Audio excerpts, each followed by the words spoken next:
আসসালামু আলাইকুম everyone, welcome back to my another video.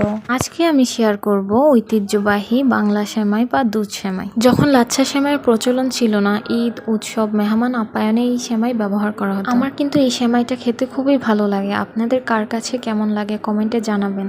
প্রথমে আমি একটা প্যানে তেল দিয়ে দিলাম। তেল অথবা ঘি দিয়ে সেমাইগুলোকে ভেজে নিব।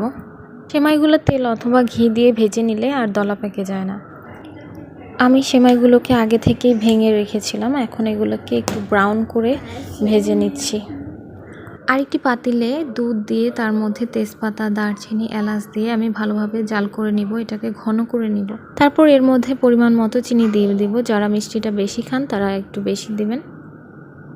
এই পর্যায়ে দুধটা ঘন হয়ে এসেছে, এখন আমি এর মধ্যে সেমাই দিয়ে দিচ্ছি। আমি কিন্তু এখানে নারকেলও দিয়েছি, এখানে নারকেলের ভিডিওটা স্কিপ করে ফেলেছি।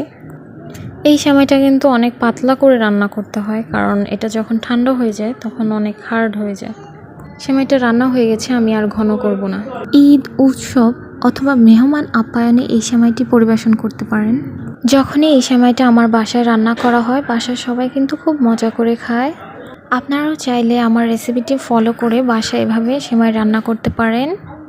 এইভাবে বাসার সবাইকে সেমাই রান্না করে খাওয়ালে বিশ্বাস করেন সবাই খুশি হবে। আজকের মতো আল্লাহ হাফেজ, আবার হাজির হব নতুন কোনো ভিডিও নিয়ে।